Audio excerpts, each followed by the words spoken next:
Wandugu, tunapambana na Rwanda leo. Sisi wengine tunasema tunapambana na Rwanda leo, lakini nyuma ya Rwanda kuna mataifa yenye nguvu. Nyuma ya Rwanda kuna mataifa yenye nguvu. Kama mlifuata hata diskuru ya huyo Joseph Kabila, kuna watu Ulaya walifurahia sana zile taifa zenye nguvu. Wengi walifurahia ile, walisupport ile diskuru. Alifanya miaka 18 hapa. Kitu gani alitufanyia? Kitu gani cha mzuri alitufanyia? Kama haiko kuundaunda marebelio ya kitusi kule ya kuja kupambanisha sisi hapa. Jambo kubwa alifanya. Haiko vile. Kama tunaingia hapa, hii yote ma CNDP, ma M23, maître wa hayo ni nani? Haiko Joseph Kabila.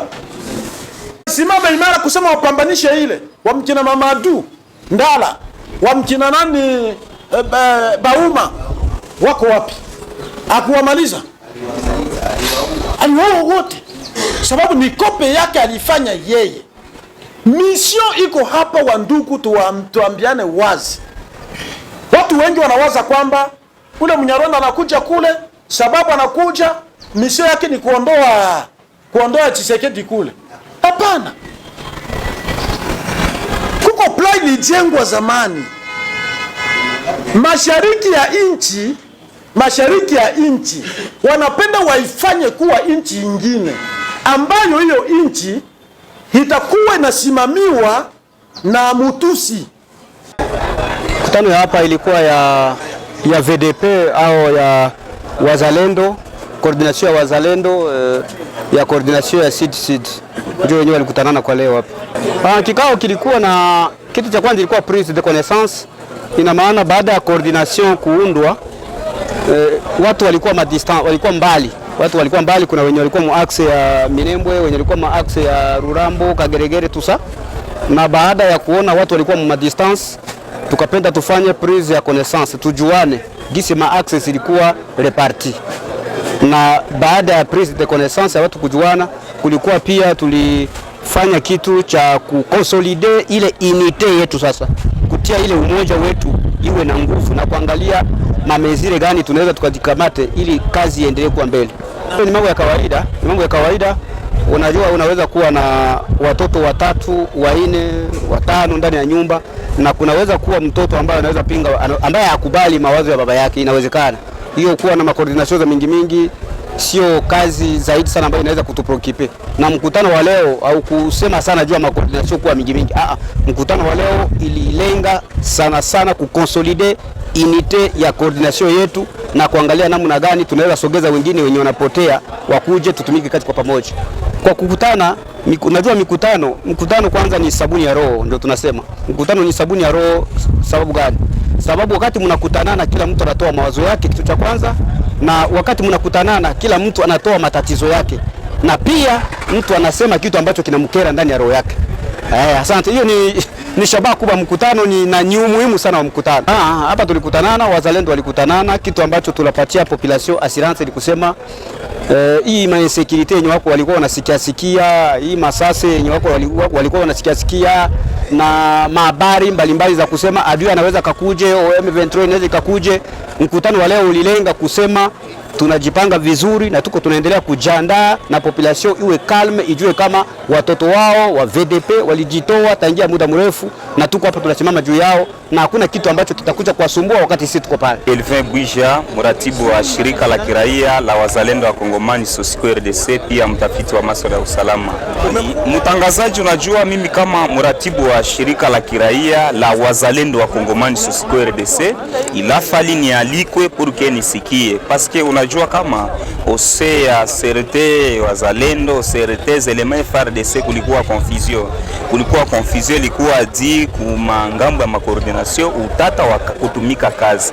Mais sisi kama wakilishi wa raia après avoir kuparticiper mkikao, tumeelewa kama kuna watu wanakuwa wanajitia kwa confusion fulani orge kazi nafanyika ni kazi ya mzuri, ni kazi ya kufeliciter.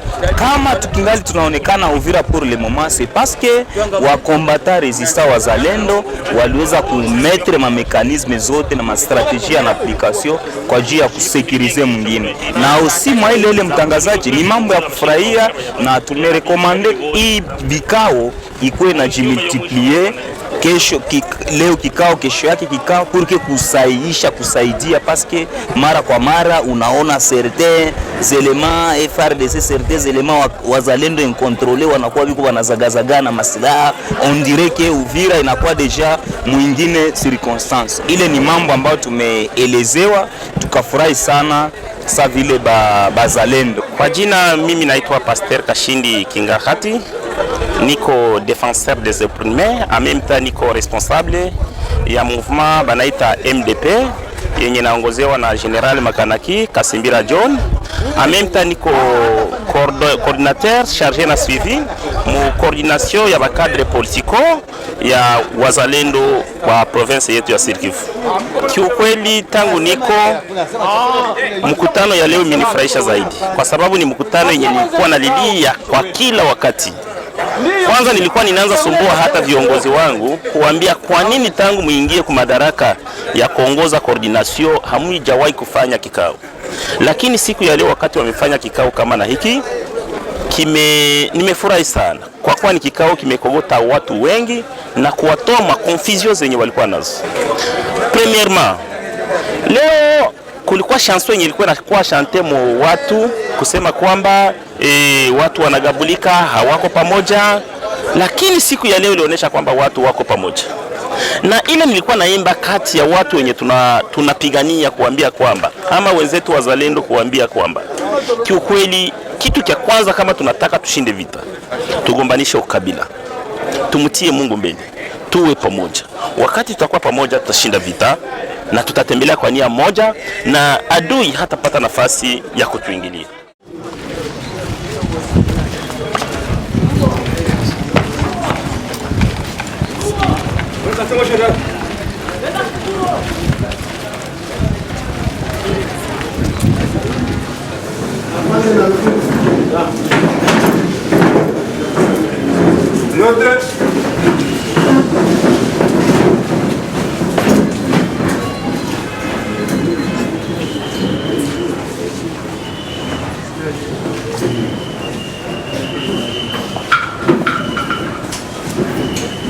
Baba, katika jina la Bwana wetu Yesu Kristo, Mungu mkuu, Mungu wa kuitwa na kuitika, tunakushukuru kwa sababu umetupa nafasi hii.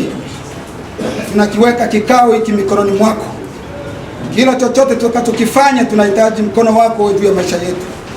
Tuongoze, tupate kibali mbele zako, ile kile tutakachokifanya kiwe na jawabu mbele zako na mbele za wanadamu. Tunakushukuru kwa sababu mkutano mzima tunaweka mikononi mwako. Endelea kutulinda na kututakasa katika jina la Yesu tunaomba na kushukuru. Amen.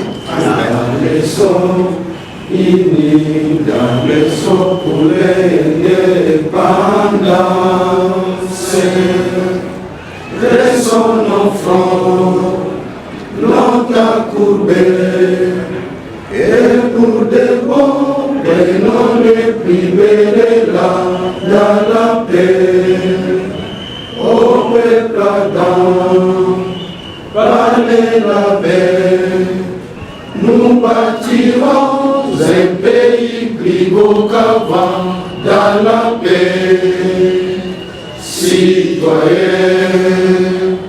abonnés, l'hymne sacré de votre solidarité, fièrement saluer l'emblème de votre souveraineté. Congo, ton béni, Congo, désaillé, Congo, mon pays, Congo, bien-aimé Congo, nous éclairons ton soleil, nous assurerons ta grandeur. 30 juin, du soleil, 30 juin, 30 juin, jour sacré, soleil témoin, jour sacré, c'est l'immortel, serment de liberté que nous léguons à notre postérité pour toujours. Hii ni mkutano wa kwanza baada ya kuunda hii coordination. Tunaweza sema ingali prise de contact na coordination, na jinsi watu wengine wote wamekusanyika, kuko kushi nyingi hapa zinapaswa kujua kitu gani kilifanyika. Tuliitwa katika kikao, nadhani mnajua sisi wote tulikusanyika hapa sababu ya situation ya hapa progrese mingi. Wandugu zetu wa FRDC wote walikuwa mbioni, aloro watu wote wazalendo wote walikusanyika kwa kuintervenir hii situation ya hapa, na sisi sote tulikuwa tunakwenda chota maji kwa FRDC, tunakwenda kulomba risase, tunalomba silaha, tunapewa pale Runingo kwa generale Avula Yave, commandant 33e région militaire. Alitupokea pale sisi sote, na kuna watu walipewa hiki na wengine wakapewa hiki. Hakuna mwenye alitoka pale akakosa, na kazi ilifanyika kweli. Na baada ya generale kwenda, huyo mwenye alifika General Dunia pamoja na komanda Axe walipata initiative ya kusema kwamba haitawezekana wazalendo watembee mu ordre dispersé, yani watembee kila mtu kukuja hapa, kila mtu kukuja hapa. Komsa tuite wazalendo wakuje tuwatie chini.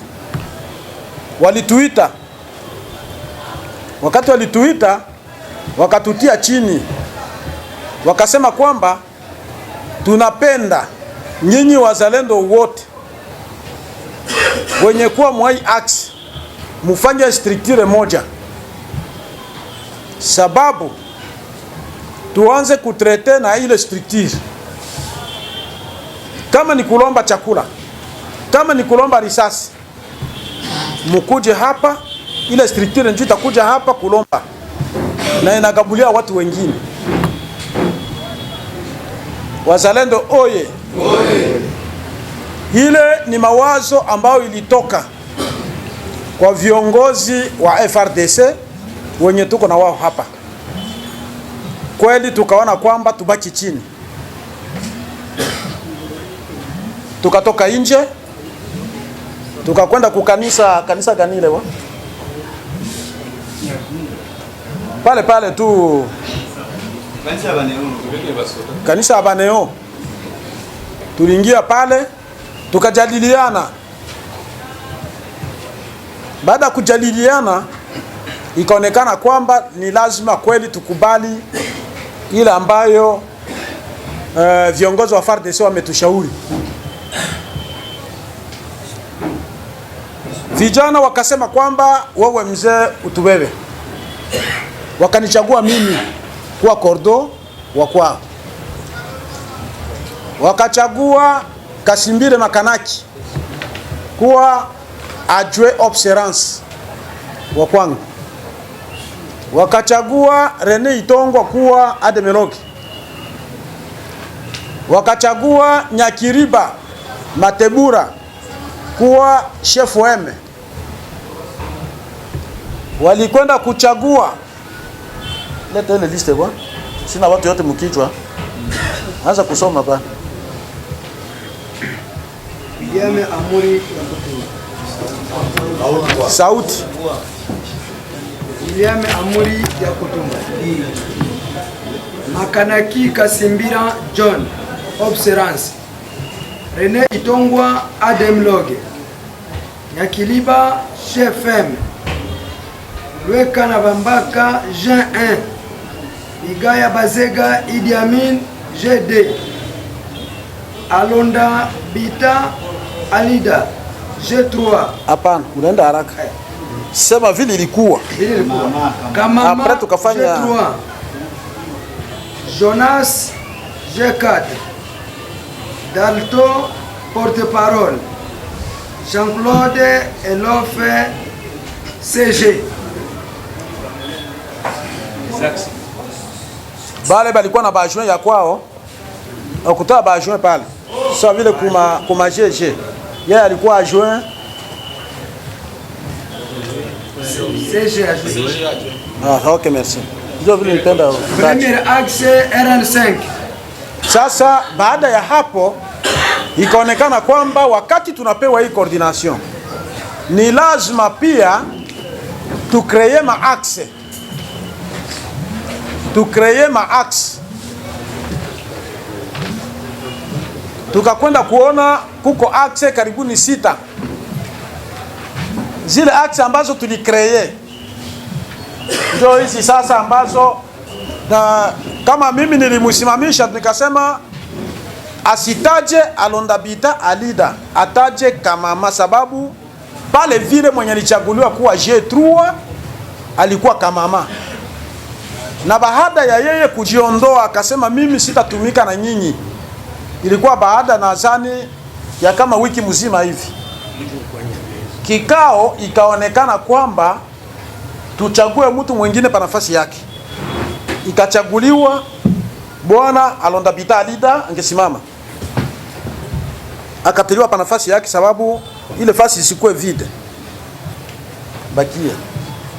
Na baadaye sasa tulikwenda kufanya maaksi. Nadhani unaweza sasa kutusomea maaksi. Premier axe RN5, route principale numéro 5. Ni commandant axe Makanika Nyerere.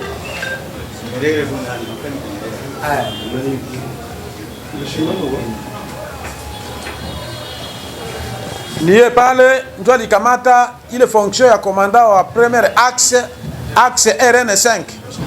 Yaani ndio anaongoza hii njia yote hadi kufika Kamanyola. Mamadou Panda, Abdou Panda, observance ya RN5. Nakambogo Adem Log ya RN5. Bitakwira Justin T3 ya axe RN5. Deuxième axe Kageregere Bare Rurambo. Kashumba commandant axe ya Mungu Kibo Jogo observance. Amuri Mamadou Adem Log. Troisième axe Nyangezi Hotel commandant axe Malega Mtagosi observance. Amani Bahati Adem Log. Bernard Chigwabi T3 axe. Quatrième axe Haut Plateau Ilunga Rusesema commandant axe. Isa Mutoka observance. Isa Mutoka iko hapa, simama uone. Jean Alube Adem Log. Bakuone huko. Gilles Bakuone T3.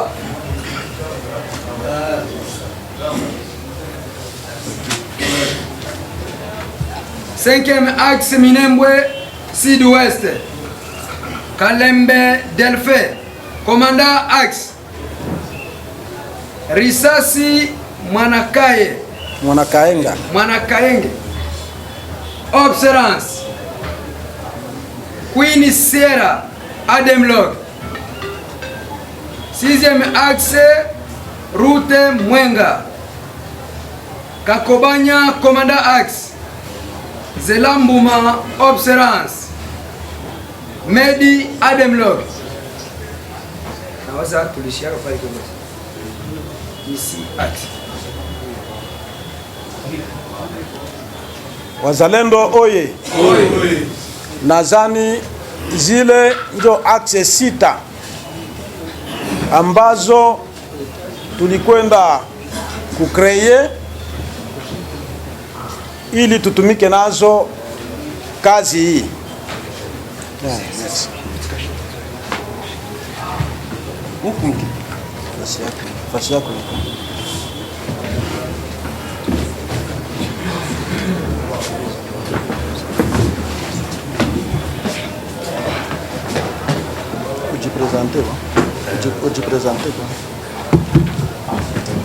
Nadhani anaweza kujipresente naye pia.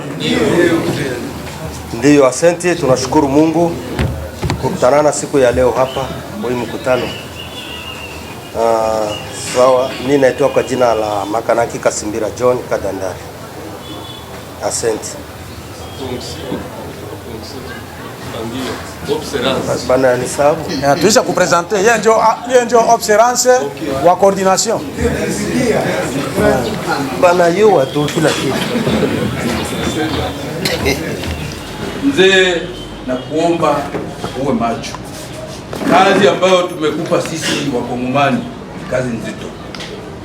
Wewe tumekupa mzigo, ukisinzia huku kwetu tunaumia. Nimekuomba kwanza pale uliko na vikosi vyako vyote ufanye organization ya kujua kwanza ba general uko na ngapi. La pili, mtapenda kila general akupe nombre ya askari wake alio nao. Sababu namna gani? Wakati kutapatikanika chochote kile kidogo, wanajua general fulani yuko na wanajeshi ota. Kama ni namna ya kutafuta chakula, wanajua wataagiza vipi.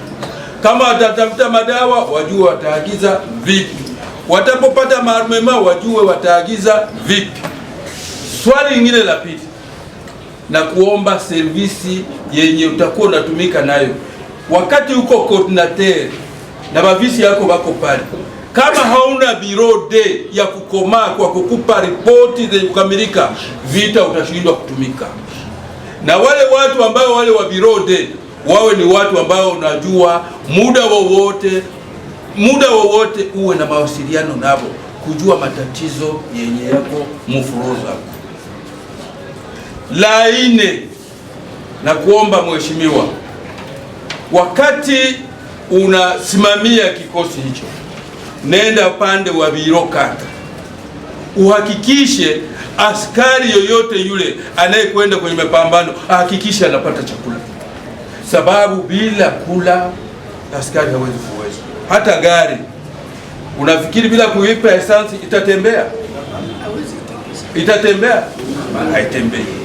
Inabidi yule askari apate chakula, sababu sisi tuko huku nyumbani. Sisi tumeanza, tulikuwa ni wazee, tulikuwa ni wa vijana, sasa tunaanza kuzeeka. Akili yetu na mawazo yetu pale wamekuchagua tunawaamini. Inakuwa ile hadithi ya sungura, wakati alikuwa bado kijana anatumika, akishazeeka ananyonya liziba la mtoto. Jicho letu, akili yetu tumewakabidhi nyinyi. Sasa mimi narudi huku, kuna aksi ambazo nimesikia, kuna malalamiko.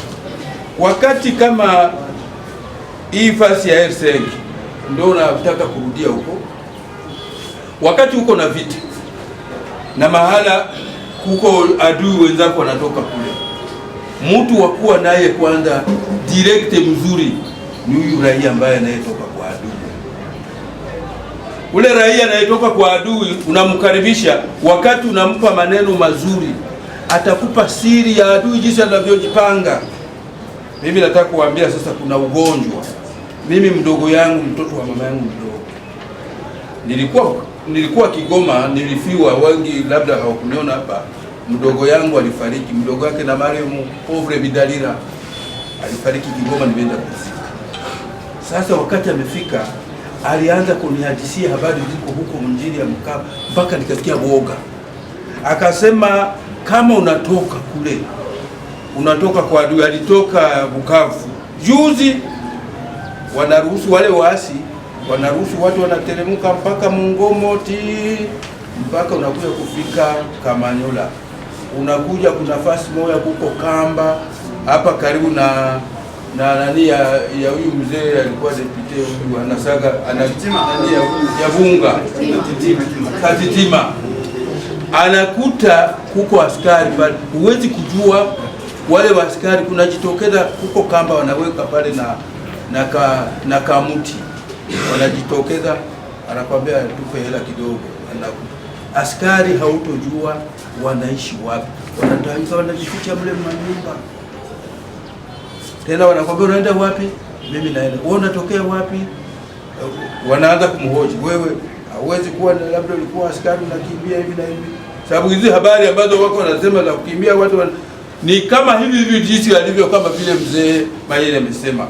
Kikao kia namna hiki haistahili kuchanganya na raia wa kawaida. Unajiuzisha, unajiweka nje. Sasa wale watu wanaambia nenda. Sasa shida sasa ni moja. Wale watu wamepita pale, wamefika fasi moja pale kwenye huko Warundi. Warundi anakuambia bwana, nitafutie maji kama ni 2000 tayari unapita. Sasa shida unaanza kamba ya kwetu. Kama ni Ruvunge mimi sielewi sasa. Wanasema karibu na kambi ya polisi, nyumba ya polisi. Mtu kwanza kufika tu ile wanakuambia bwana leta 20,000. Olea kumpa mtu lugha nzuri, ujue Nehemia anajipanga je, we akili yako yote uko kwa pesa. La pili, yule mtu anakuja ana telefone kama hii, badala ya kumpa maneno mazuri cheki akupe mfano, unaambia hii simu yako bwana unalipia 12,000. Ana sakoshi ya kwenda mikono, ulipe franga 3,000. Kweli utamshinda adui kwa akili hiyo? Haujaona kama tunakwenda ovyo? Ndilo nakwambia, muwe kujaribu kuwa na yule mtu anayetoka kwa enemy, ndio atatupa mawazo mazuri. Kijana anasema hivi, asema Bukavu wale waasi wako wanaogopa sana kusikia mtu mzalendo. Wanamuogopa je? Wanasema mzalendo kwanza hakubali kuiba kia mtu, hachukui ovyo. Anasema mkiwa kwa vita, huyo mtu mnampiga risasi aliingia. Sasa leo wewe uko kukamba, unaanza kunyanyasa raia, unakula 12,000, 13,000 ya siku. Tunaona kama unataka kukula mikosi ya bure. Mpele kidogo anakupa kwa riziki. Wakati anakurizisia kwa roho nyeupe, utaenda kwenye mapambano huko okay. Sasa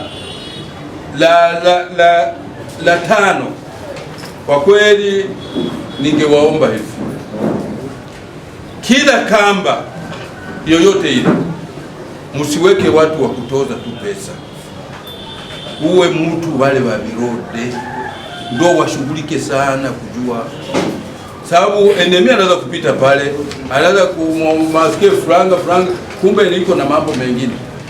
Sopa tule tumabarua tumemesaje kule, ndio hatari kwa ajili ya kulinda usalama wetu. Na la sita kumalizia, mimi nawaomba kiongozi huko pale, vijana wetu wengi wametoka huko milima, hawajajua ideolojia ya jeshi. Hivi tuko na ndugu zetu hawa Warundi, mimi niliwahi kukutana nao, kama vile mzee wetu tuliishi nao Lubumbashi. Hii serikali ya pale kama imefika kupata madaraka, wale wa kina Nkurunziza kwa ilikuwa nalala na sisi, ndio tulikuwa tunajua na mara madoa na Koloneli Majaliwa Kitungano, sisi ndio tulikuwa tunajua wapi madoa na hawa wendetu leo. Kama iko rais sema ni watu wanatupenda hawa watu, wakati walikuwa wanakuja sisi ndio tunawapa kifaa. Hawa tunao uwezo wa kuzungumza nao, wanatusikia. Walituambia hivi, wale vijana wenu kweli wanajua nguvu ya kupigana vita, na ndio watu tunaamini. Tunawaamini kupitia namna gani? Hawa watu waliokimbia kutoka huku Magoma, Bukavu na nini, wengi walianza mbio, kama vile viongozi wao wengi walinunuliwa. Sio FARDC wote, baadhi ya watu FARDC wengi walikuwa wakorofi na wako watu wazima wenye kupenda nchi. Sisi hatuamini wale. Wakati hawa wenye kutoka milimani, mtu waambie hivi wako kufuro, wapangie vijana wale walimu wa kwanza kuwafundisha sheria za kijeshi, na tutajua kila axe operationnel iko na bataillon ama brigade ama kompani tatu ama ine. A partir ya ile mainite tutajua no, hii itaweza bakia kwa kurenforcer, hii itaweza bakia kwa kureleve, hii inaweza bakia kwa kufanya hivi. Ile nawaza ni kitu ambacho tunaweza kukifanya na kikatupe sisi heshima na kueleweka na kujulikana, na adui wakati atasikia hicho kinafanyika, ndo ile umoja yenye tuko tunasema. Usikie umoja wa kijeshi haiko wa kusema sema kukimya. Umoja yenye tuko tunafanya, hatutafanya vitu na hipokrisi. Yaani venye tunafanya vinaonyesha tuko tunavifanya, lakini ndani tuko na hipokrisi. Hatuwezi fanya umoja, hatuwezi fanya coordination, hatuwezi fanya commandement moya yenye ngali na mabigundi. Ndio maana unaona hivyo viko vinafanyika. Coordination iko na shindwa ipane ordre kwa watu wenye kuna komande, watu wanaweka makamba mbarabara, watu wanapiga masasi ovyo, watu wanaua raia ovyo. Watu wanafanya mabaya tu yote yenye aturuhusiwi sisi kuifanya kwa watu ambao wenye tuko tunatetea. Lakini ile mambo yako nafanyika kwa sababu kila mtu angala anajikamata, mimi niko na kikundi changu. Mwingine na iko kweli na pouvoir kwa kikundi chake. Sitaenda na hataenda. Sitafanya hivi na hatafanya. Nitafanya hivi na anafanya. Ile vitu tunapaswa kujifunza kwa kumaliza. Na kwa kumaliza ile mambo yote ndipo tufanye ile. Na wakati tutamaliza kuorganize ile, tutie ordre kama watu wanajeshi. Organize ile mabikosi na kuchukua hatua. Tutalinda hii mji ya Uvira namuna gani? Jeshi na wewe kwa sababu simizaji sema pale. Kama ni D3 compagnie na wewe kwa inasekirize Uvira. Hakuna wakutembea na silaha. Wakutembea na teni mwa hii mwingine bila wale watu wanahusika na security. Kama ni soda iko natembea, atembee hana teni. Hana arme, anatembea mwa hii mwingine. Lakini divagation ya maarme iko, divagation ya militaire iko, c'est presque kila mtu anajiongoza. Mais coordination ziko, mais ba coordinateur ama coordination aimetrize watu wote wenye wanaongozewa. Kwa hiyo tunapaswa kujifunza tena diligence na tukubaliane huko kikao. Mubale benye abiko mwa hii coordination na wale benye biko mwa hii coordination tunaweza kukubaliana tuseme no, tujenge tu kitu kimoja kiko kizuri na kinye kitatupa sisi nguvu ya kusema ya kwamba tufanye ukombozi wa nchi yetu. Hii vitu tuko nafanya hapa ni vitu vya kutengeneza hii nchi. Pasipo watu kuwa pamoja hivi hatutaweza kutengeneza. Huyu adui tunambloke kule. Tunambloke mu desordre. Na tunaweza pigwa kule tena mu desordre na zile frozi na sambaratika.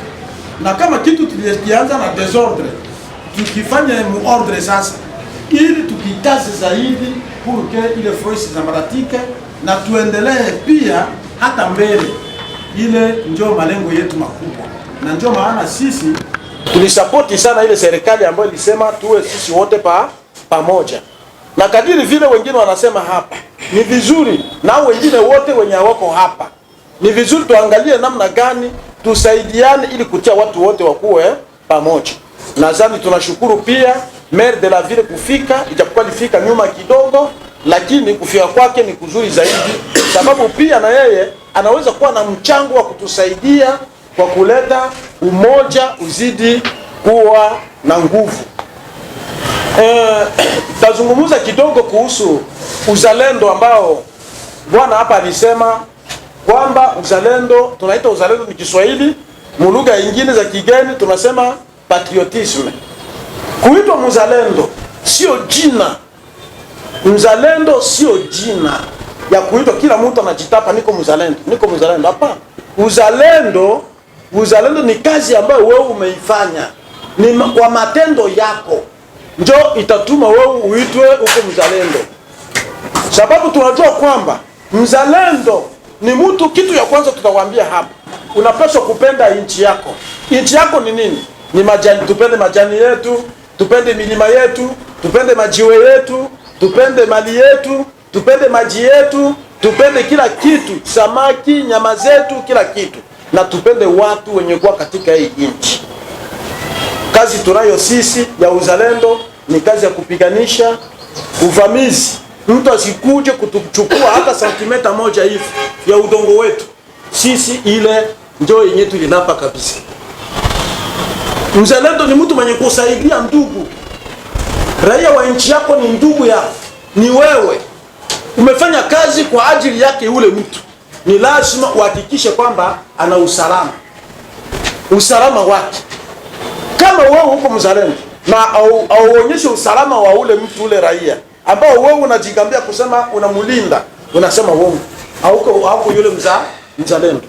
Labda unaweza kuwa mtu ulitoka gerezani kadiri vile mheshimiwa alisema pale, unakuja kujifofile wazalendo sababu tu mzalendo ulikuwa mwizi wako wa mangombe busiku, ulikuwa unaibaiba usiku wote, lakini sasa unaanza kuona kwamba ni lazima sasa niibie kupitia jina la mzalendo.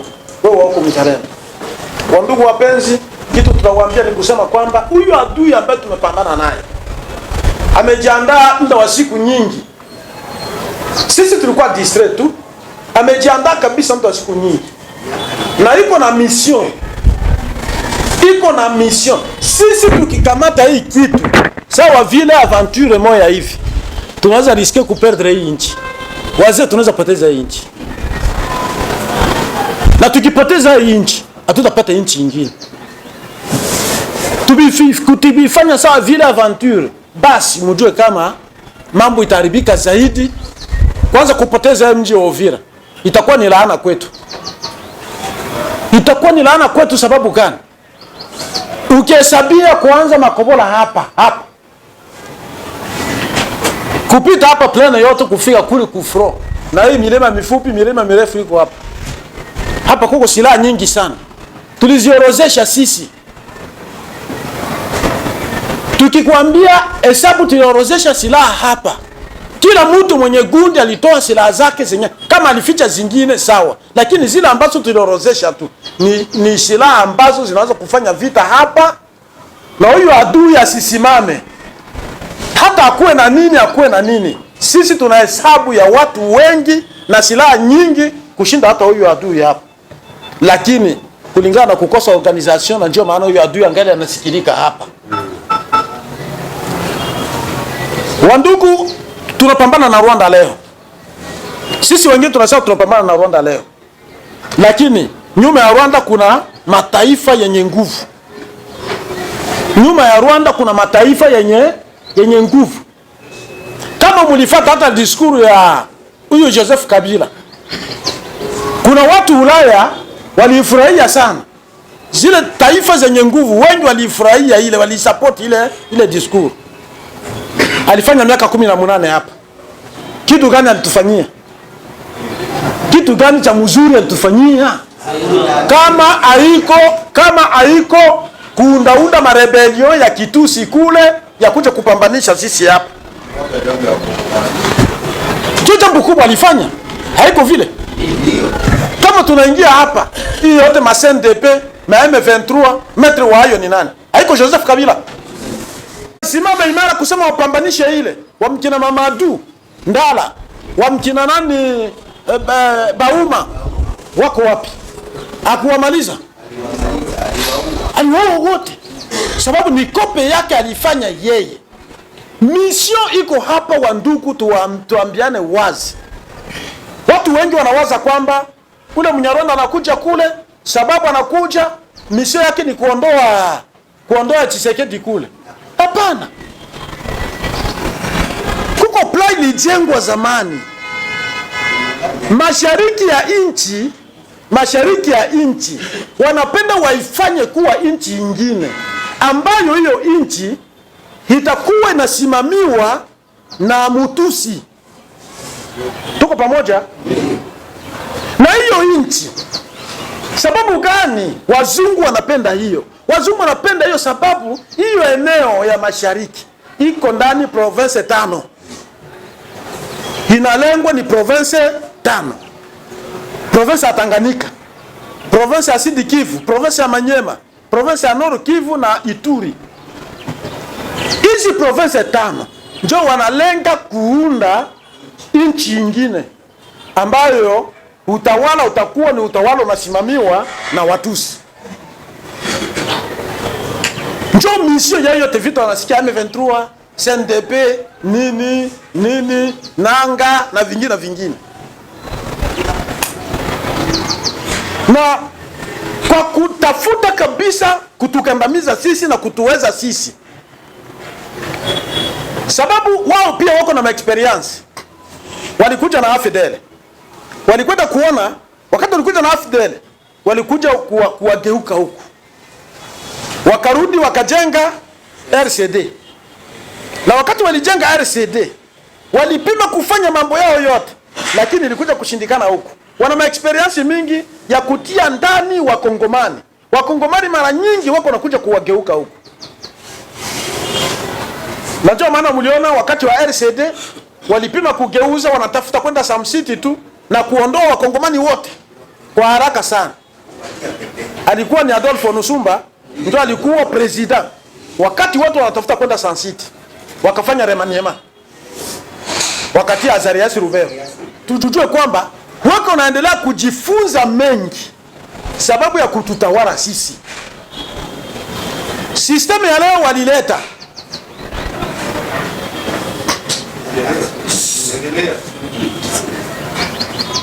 System ya leo walileta system ya mpya ambao wale wa imperialiste wale walitumikisha wakati waliingia mkontina ya Amerika. Miaka ya zamani kule. Ukiangalia Amerika leo, Etats-Unis d'Amerique leo ni nchi ambayo wenye wanagandamiza ile nchi na wanatawala ile nchi ni wa imperialiste kutoka Ulaya, sio wa mwenye nchi. Na kwa kuweza kugandamiza ile nchi, walifanya nini? Walitumikisha kitu kuua. Tuko pamoja? Ndio.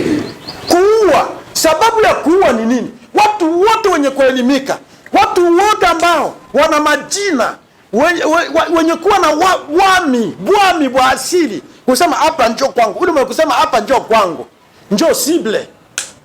Ilifo kuua. Vijana, wale wenye kuinuka, kuua. Hili inakuwaka system ya kufanya nini? Ya kuogopesha. Njoo vile walifanya Etats-Unis. Wale wapo rouge wote wakawateketeza na wakagandamiza ile eneo, wakakuwa wametre ndani ya ile eneo. Utakuta kule wa Francais, Waingereza, Waalema, mataifa za na Waisraeli wakakwenda kutawala ile eneo, wakafanya ile system. Na ile system ndio walisema kwamba ikiwa mnapenda hii sehemu tuundele inchi na tuiongoze, mwingine na system ya kuua wa leader. Yeyote yule ambaye anapenda kusimama kichwa, unaona asema huyu bifransa vya mingi da kukonteste hii yenye tuko navyo, kuua. Wakaua watu sana Goma. Mulisikia communauté internationale ilisema nini? Walilalamika? Walifika Bukavu, wakaua watu sana. Mafasi komini iko pale ya mingi sana, ili wagandamize kabisa, sababu watu wasisimama. Ijapokuwa watoto wa Bukavu wengi wako napiganisha kusimama, lakini wako najikaza sana. Mwenye anakamatiwa wanaua, mwenye anakamatiwa usiku wanaua. Waisha hawa watu wengi sana. Hapa Bukavu plus de 10,000 isha kufa hapa depuis wengi, zaidi ya 10,000 isha kufa hapa. Vijana wengi utasikia waliwakamata, walipeleka ku formation, hawako wengi tu. Ile yote ni systeme za kugandamiza nchi. Natamaniwa ni hii, sababu banaita ni skandali geologique. Hii eneo na batajia hapa skandali, yaani mali nyingi ziko katika hii eneo ambazo hao wako naangalia, wanasema kwamba ikiwa ndani ya Kongo kutainuka mtu ambaye ana busara, ambaye ana akili ya kusema kwamba yeye ndio anaongoza ile inchi, mwenye kuwa na akili, mwenye anapenda inchi, yani mzalendo, mwenye iko na bonne gestion, sisi wa imperialiste hatutakuwa na chochote kule, tuko wa perda. Ni lazima ile inchi tukutaniwe tunafanya nini? Tunaipasula vipande vipande kwa faiblir. Unasikia vile? Kupunguza nguvu za nchi yetu. Hii nchi yetu si le plan international. Watu wote wanajua kwamba dans l'avenir nchi yetu itakuwa puissance. Nchi yetu itakuwa puissance.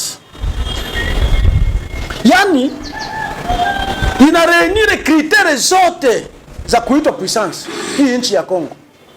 Na ndio maana inapigwa vita sana. Rais Tshisekedi alikamata madaraka.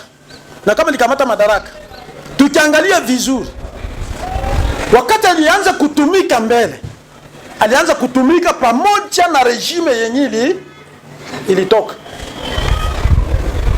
Atuye makonvention ilikuwa, lakini akaangalia mbali, akaona kwamba hakuna, akafanya divorce. Ile muungano wao walikuwa naita nini? FCC Cash. Ndio ilikuwa ikiongoza. Lakini baadaye akaangalia, akaona kwenye tuko naenda ni kubaya. Akafanya divorce. Na wakati alifanya divorce, leo sasa unaona jinsi wanamwandamana. Joseph Kabila aliwaza kwamba rais ataingia, atakuwa rais ambaye atafata ile mlengo wake tu. Peut-être yeye atakuwa na mudikte. Ndio ilikuwa mawazo yake. Kama mnasikia diskuru yake, inasema kama anasema anaprononcer neno moja mbaya sana. Quand je prenais congé de pouvoir, congé, le terme congé, c'est-à-dire alitoka kwa niaba kusema tena atafanya nini? Atarudi. Baki anaenda pumzika, lakini ile madaraka ile ni yake. Unaona?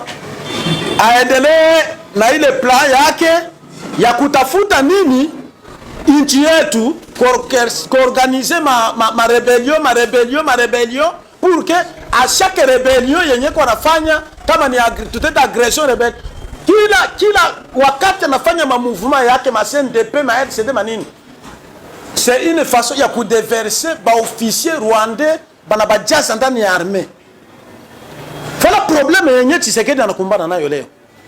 Armée hawezi kufika hata huko chef de l'etat, kufika tu na kufukuza watu yote tu limo ya hivi, unajicreate problem. Na ndio maana alikamata temps wakati ya Joseph Kabila, hamutasikia kama Mutusi aliingia muboloko kule. Lakini leo tuko nasema hapa, unakuta maofisier rwandais tele hivi banayala mundoro beko tele, na yako anatusha mwenye anapata ka problem kadogo tu anamutupa, na kata problem anamutupa.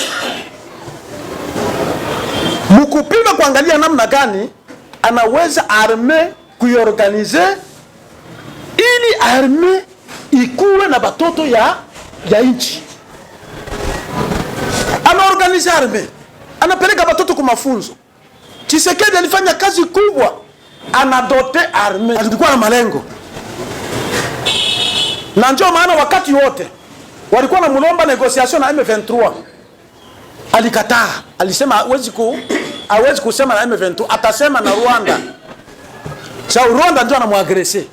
Na kweli Rwanda ndio anatuagrese.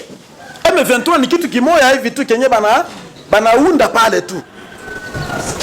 Misiabu kubwa mpaka banyanganya hii eneo, wao watawale yuro ya budongo na wa imperialiste wakwe waingie chini ya bulongo. Tuko pamoja? Njoo mission iko hapa. Na sisi wote ikiwa wale wa bwana wanaingia, wanaproklamile eta yao, wanatufukuza hapa, wandugu wapenzi, hatutapata nchi, msiwani tutapata nchi nyingine. Kama unatoka hapa unaenda Kishasa, utaitwa huko mgeni Kishasa. Ulikimbia kwenu, uliacha unozisha kwenu. Haiko vile. Tuko wengine. Sasa tutaenda wapi? Watoto tuko na zala. Tutawaacha wapi? Mababa zetu, wakambo zetu walituachia hii udongo hii. Hii udongo hii. Hakuna kitu iko na samani wa ndugu kushinda udongo.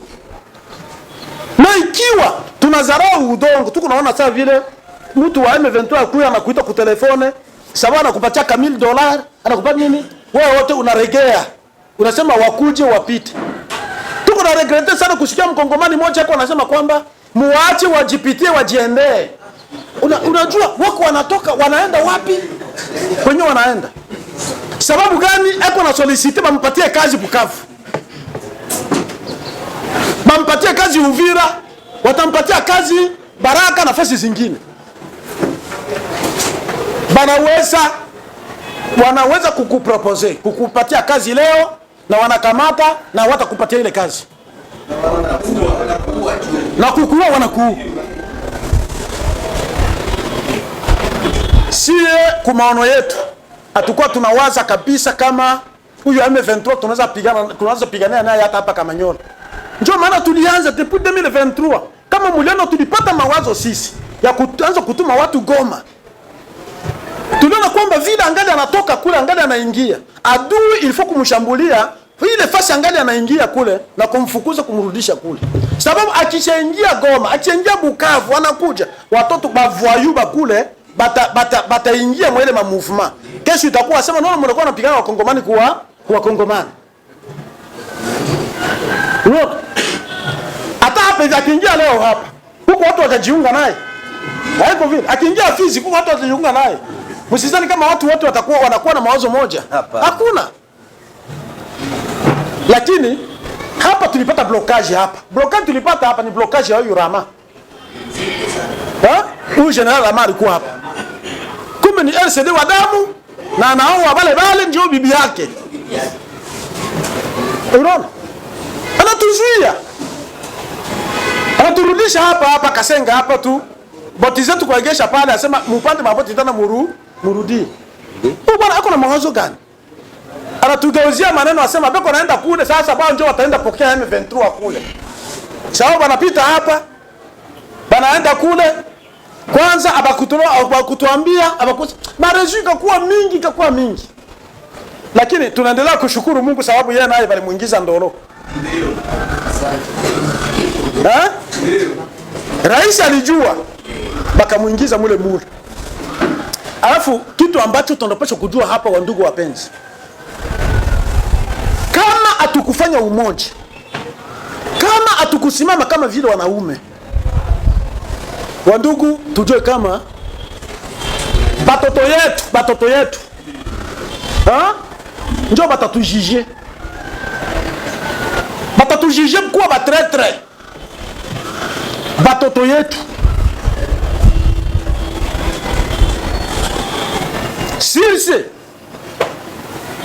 Sisi wote tufanye kitu kimoja kadiri maproposition vijana hapa. Maproposition mzuri sana. Tuangalie kitu gani tutafanya. Tusikalie malumbano ya sisi kwa sisi. Kama tuliwaita kwa komanda Axe. Tuliwaita sababu kitu ya kwanza tufanye prise de contact. Sababu tangia tuwateue kukamata ile maaxe hatujaonana na nyinyi. Tuangalie tukamate mipango pamoja. Namna gani huyu adui atashambuliwa. Tunajua kwamba wazalendo tuko na double dépendance. Selon organisation ya Kinshasa. Tuko na double dépendance. Tuna dépendre opérationnellement administrativement kwanza, tuna dépendre na ministère ya défense. Ministère ya défense. Yani coordination nationale pale Kinshasa banafanya maproposition kama ni kunome batu kama ni kufanya nini wafanya maproposition banapeleka ku défense. Ministère ya défense inatosha inatoa manomination. Hii ni dependance ya kwanza tunadependre na ministère ya défense. Dependance ya pili tunadependre na état major général. Tunadependre nayo kunini? Tunadependre nayo sur le point opérationnel. Kwa kumenema operation ni lazima tukue pamoja, tufate mipango ya army. Sisi tunaruhusiwa kufanya ile mazungumzo kule, donc haituhusu. Tuko na regrete na kitu kimoja. Kuko watu wengi hapo, utasikia kwa mitandao, watu wenyewe wajue vitu vya ndani. Wanasema no, ilifanya nyinyi mwanze kuitwa mwende kumikutano kule Doha. Mnasikia vile? Kama sisi tunaitwa kule Doha Qatar, tunakwenda kutia sahihi yetu pale, na sisi hatutapigana. Ndio. Tunapatia adui nguvu. Tunapatia adui nguvu. Unasikia pale? Sababu sisi hatuko kule. Alors ndio maana sisi wanatuachilia kusema nyinyi mwafanye nini? Muendelee kufanya kazi. Tuko autorisé. Na leta yetu inatuautorize. Unasikia wandugu? Surtout au plateau. Surtout au plateau. Pardon mzee. Hata leta isituautorize tutapigana tu.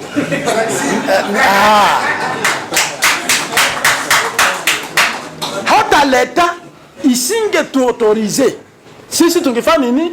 Tungepigana tu. Leta iko pale labda kutuorganize. Tulishukuru kitu kimoja ambacho tulishukuru kwa rais, jambo la kutuchukua sisi, kuturekonetre kama tuko reserve armée. Na akasema kwamba amutaingizwa ndani ya jeshi la serikali. Kuko jambo kubwa pale.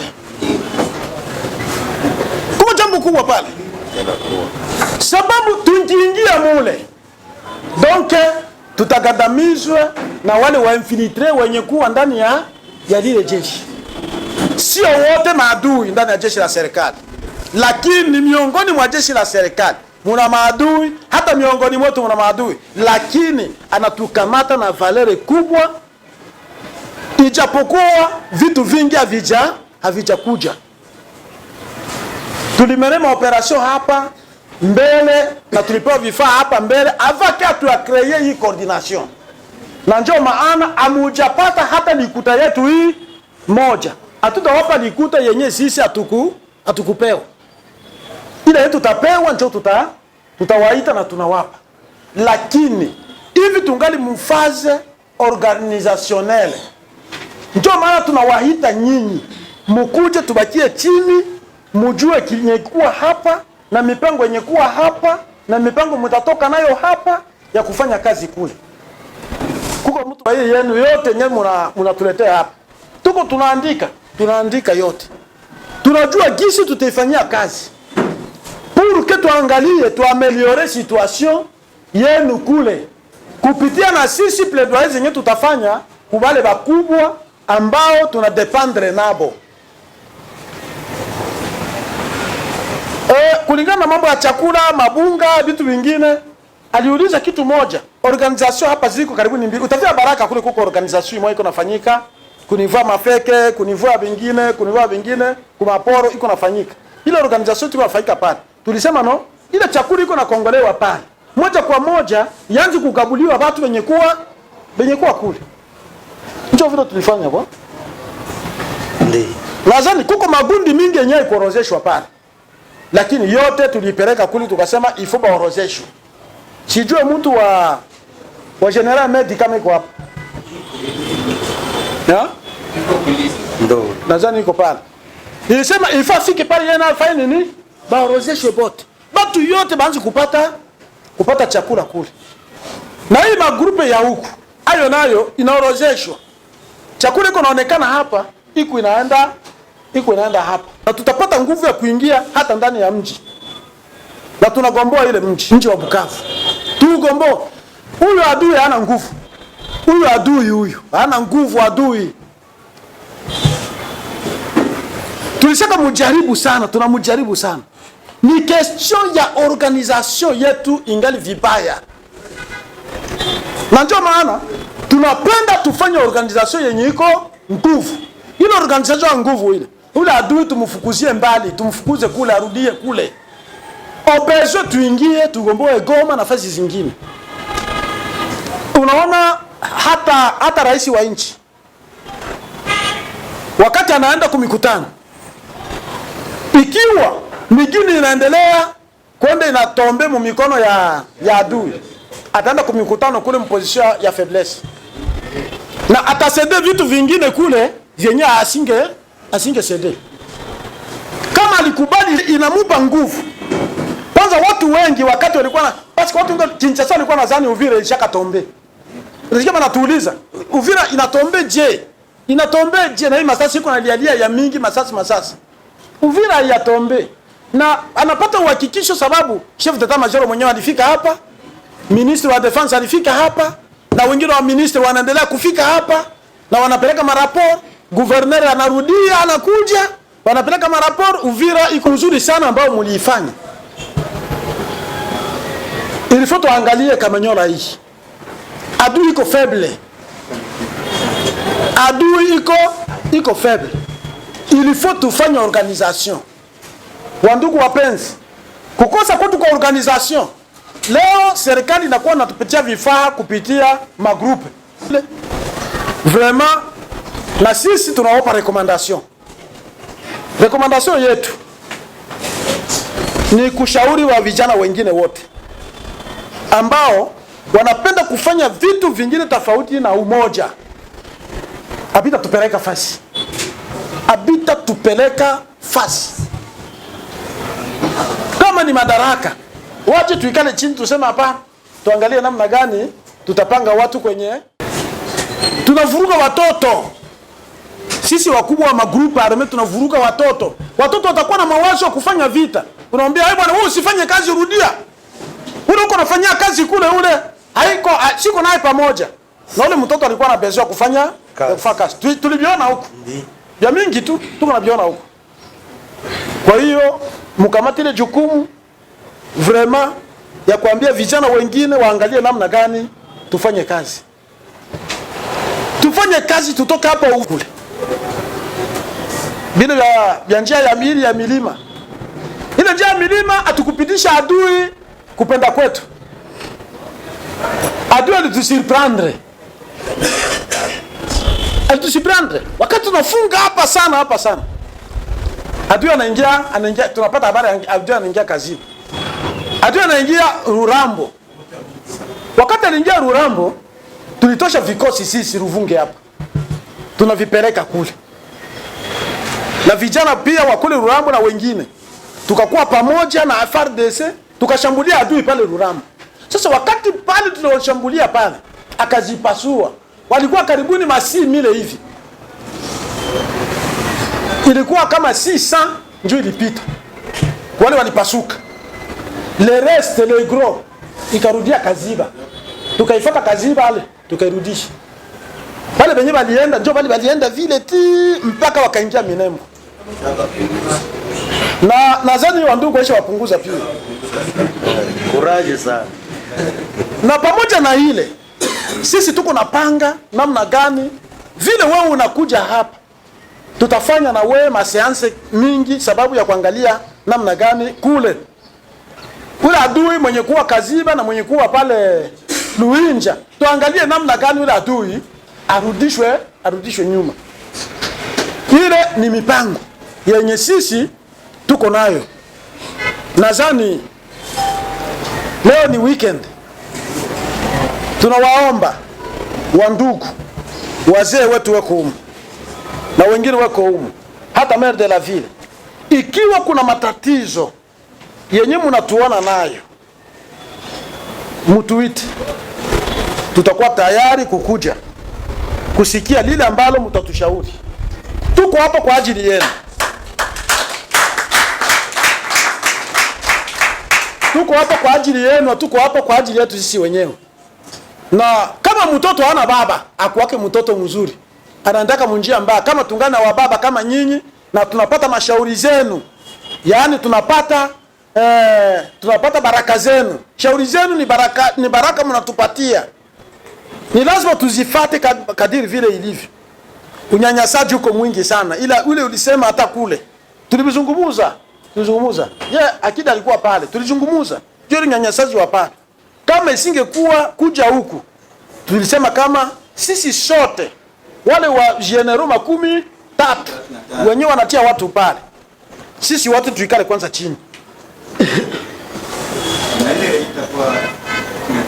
tukamate mipango sababu ya kumaliza ile shida yenye kuwa pale. Ile nadhani papa tuko nayo kabisa. Mwambia coordinateur kama kwa kweli sikuwa najua kwa kuhusu mkutano, sikuwa najua, sikupata aliko yoyote kwa hii mkutano. Wakati nilipata habari kwa kijana mmoja mwenye alikuwa hapa, alikuwa mmarejo ingine, nilikuwa na kule kumeri, nikasema haiwezekani kama wazalendo wanaweza wakakuwa nani ya renyo na mimi nisikuweko. C'est vrai,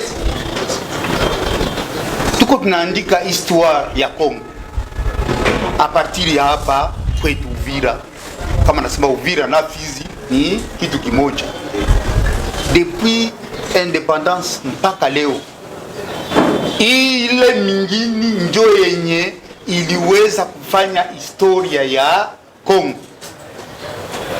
Cha kushangaa, chaque fois que si njo tunakufa, wakati ya kutawala sisi hatuko.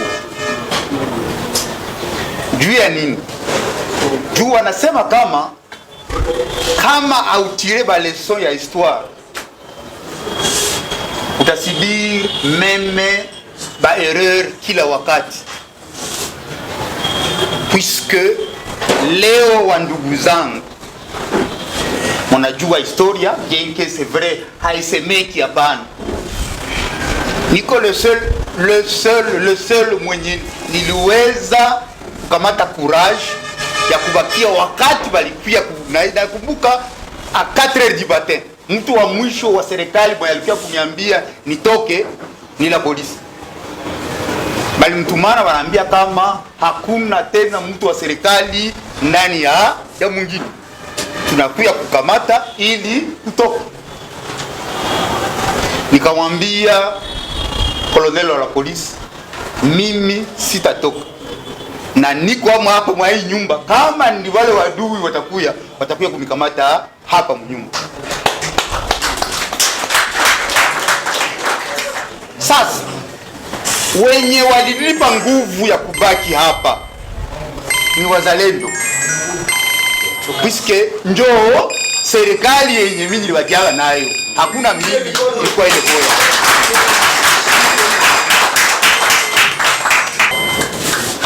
Sipenda kuisema juu mimi sipendaki kujisemea mie peke. Nikiliezema na kama sisemi, sioni watu wanasema ukweli, hakika jinsi mambo ilikuwa. Puisque kama ningefataga petetre wengine pale vile, nao kule wangesikia kama hakuna tena mtu mwingine. Bukavu ilikamatiwa bila vita. Juu balikuwa na ile optique tout simplement bwana, tuachie hawa watu wa baingine. Basi tukakutana na wazalendo, tukafanya nguvu. Leo nikizunguka hapa naona jinsi activities zimerudia, watu wanakuwa nani, nasikia furaha.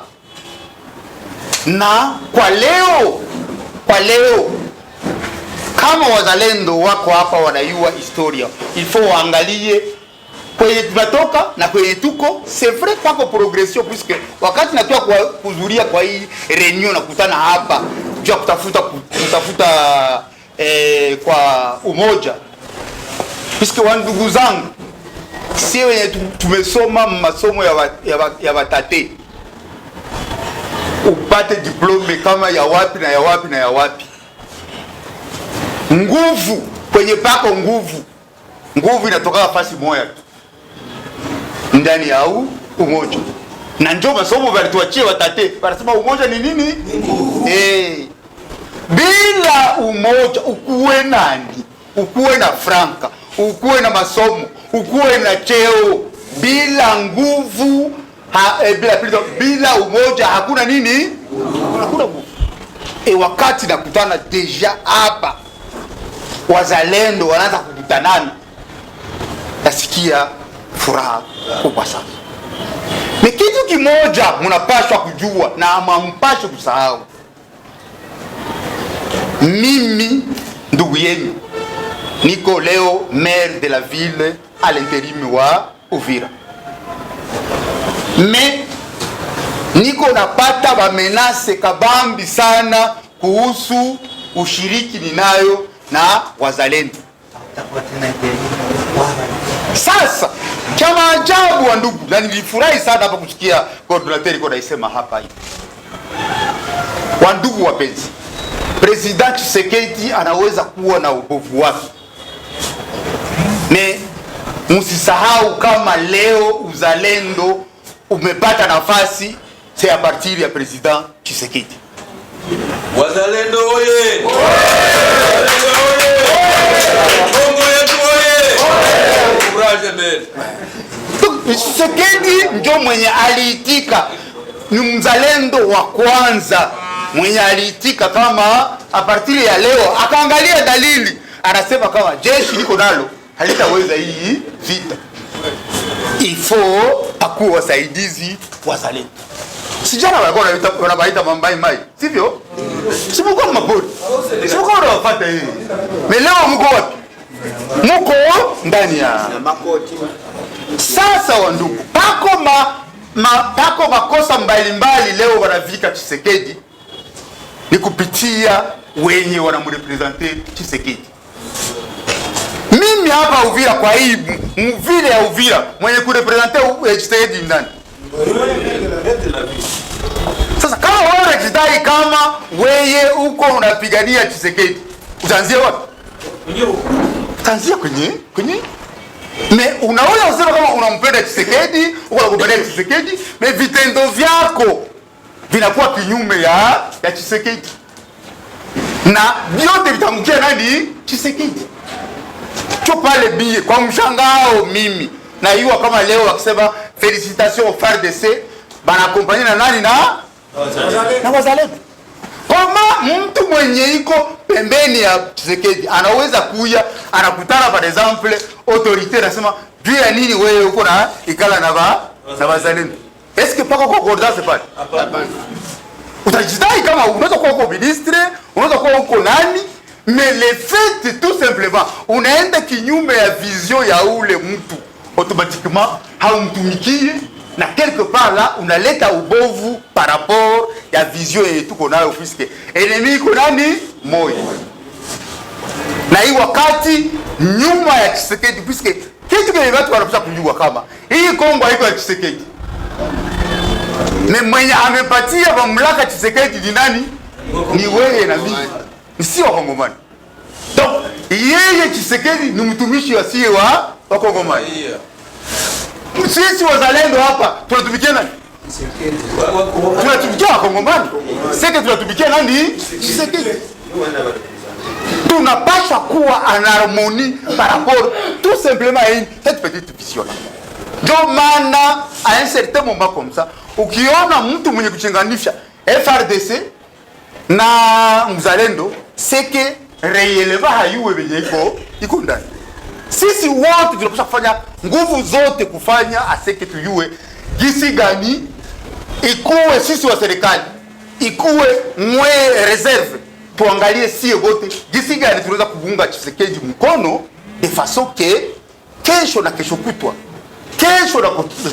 mali tutaachia bandugu zetu, watoto zetu ni uzalendo.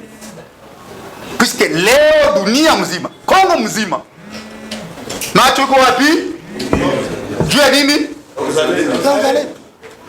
Sasa si wenyewe benye jamaa yetu ya uzalendo, olie tuboreshe uzalendo, si wenyewe ndio tutafuta pour les intérêts personnels kwa kuweza kuangalia gisi gani ya kuweza kudisperser. Et plus tutajidisperser, kesho na kesho kutwa ndio ile ilianzia kumwanzo kama si vous ne tirez pas les leçons de l'histoire, utaasibiri kwa konsekansi yake toujours. Puisque kama hatuna umoja autour ya uzalendo, alors à ce moment leo kesho na kesho kutwa hii vita inaweza kuisha par négociation. Tukutana watu wengine kwa nasema kama en tout cas inamaliza vita ni négociation. Sasa kama inamalizika par négociation, sasa wazalendo watabakia wapi? Wazalendo mtabakia wapi? Ndio maana kama hii kitu na ndio recommandation nampatia Cordon. Cordon le general Amuri. Si amonaka hata kubiro yangu hata siku moja. Sikuchongee Cordon. Mais ni ubovu. Puisque en réalité, weye mzalendo mwenye representer wazalendo. Na hii pouvoir iko pale ya mairie leo. Iko tofauti na pouvoir zingine zote. Puisque historiquement na waonesha combien ni uzalendo ndio ilifanya seke tuko na hii mairie pale. Donc ni kusema ni pouvoir yenu. Na kama ni pouvoir yenu à vous protéger, c'est que déjà quelque part là, amuywe mko mnafanya. C'est pour cette mairie, ce n'est pas pour moi. Cette mairie bien. Puisque tout qu'on a défendre jusqu'au bout, il est logique, même ma conseil de sécurité, bien oh comment ouais autorité mzima uko na unachungiwa na wazalendo. Chunguna na mzalendo inakuwa zambi. Mais entre temps, mkitafuta kwa kuvita, mko naita wale wazalendo. Donc c'est que hamcomprendre nini mko nayo. Mko nawaza kama mko nasaidia Tshisekedi, kumbe des fois mwenye ndio hamsaidii pia Tshisekedi. Kwa kumaliza sasa nitafuta kusema nini? Kesho tunaanza mois de juin. Et mois de juin ndio mwezi ya anniversaire ya République démocratique du Congo. Kila mtu kwa hapa date yake ya anniversaire, kwa mwezi wake wa anniversaire. Na nchi yetu nayo hiyo pia iko na date yake ya anniversaire, yani le 30 juin. Donc à partir ya kesho mpaka le 30 juin tunakuwa mwezi wa anniversaire ya République démocratique du Congo. Ningependa na niko jo démarche niko nayo. Heureusement ça coïncide très bien na kutana na ile. Inganda rudiria coordination ya wazalendo. Tuji approprier hii mois de juin. Tuji approprier kuweza kutangazia dunia mzima kama hii ni mji ya resistance ya wazalendo. De façon que le 30 juin pour une manifestation populaire qui doit s'approprier na kutangaza réellement uzalendo hapa kwetu.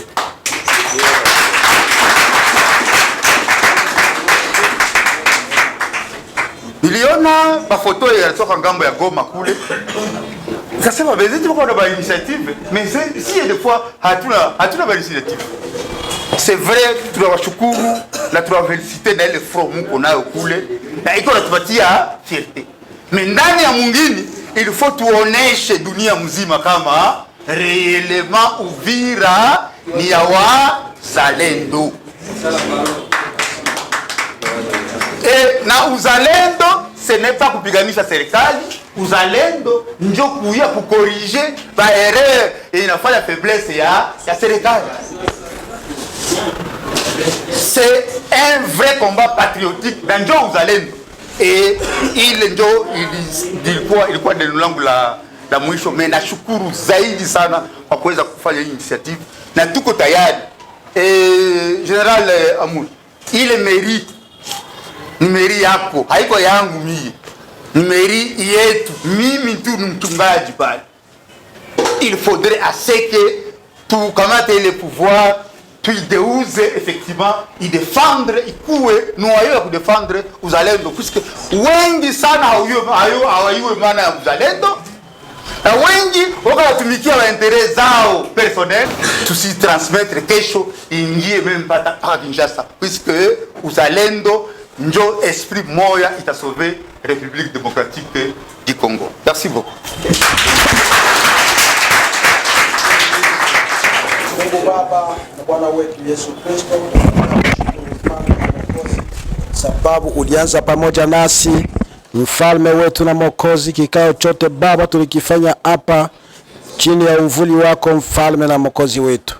Jina lako liinuliwe, jina lako Baba libarikiwe mbinguni kama vile duniani. Na kwa sasa tunatafuta kutawanika Kristo. Tunachokuhitaji sasa utawanike pamoja nasi, na mipango ingine nayo salia Baba uendelee kutubariki. Tunaomba yote ni katika jina la Yesu. Amen.